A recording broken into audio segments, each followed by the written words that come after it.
welcome to the Deep Dive. Now, you probably know Ephesians 2.8 to 9 by heart, right? For by grace you have been saved through faith. It's foundational. Absolutely, a cornerstone. But today, we're not just reciting the English. We want to kind of pull out the magnifying glass and look at the original Koine Greek.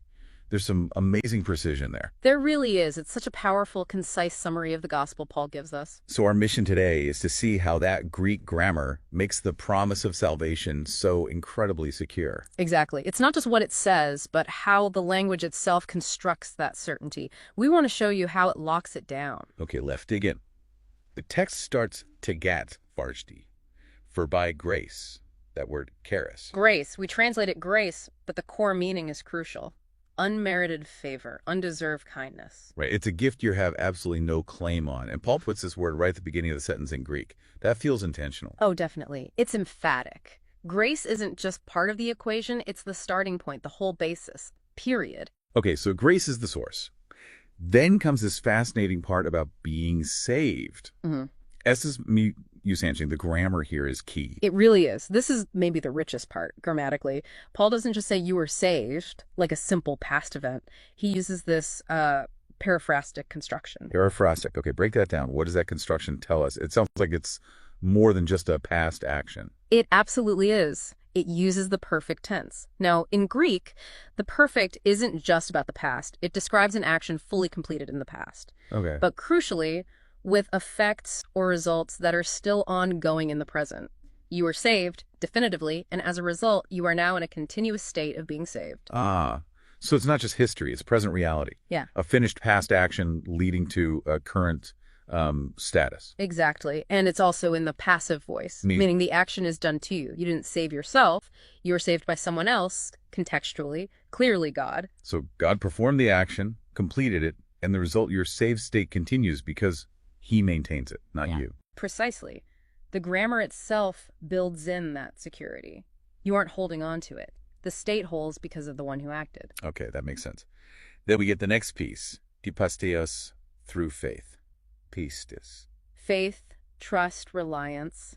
But the little word dia through is vital. Why through? It marks faith as the channel, the conduit, the means by which you receive the grace. It's not the cause or the reason you deserve it. Got it. So grace is the source, God's action secures the state, and faith is simply like the open hand receiving the gift. That's a great analogy. Faith doesn't produce the gift, it just receives it, which leads perfectly into the next clarification Paul makes. Katoto, and this. I know this part causes some debate. It does, mainly because tuto, this, is a neuter pronoun in Greek. Right, but grace, charis, and faith, pistis, are both feminine nouns. Exactly. So grammatically, this doesn't neatly point back only to grace or only to faith. So what is this? That's the gift of God. The overwhelming scholarly view, and I think the context makes it clear, is that tutoto refers to the whole process, the entire concept. The salvation by grace through faith package deal. Yes. That whole mechanism, that whole reality that is auto noro, the gift of God.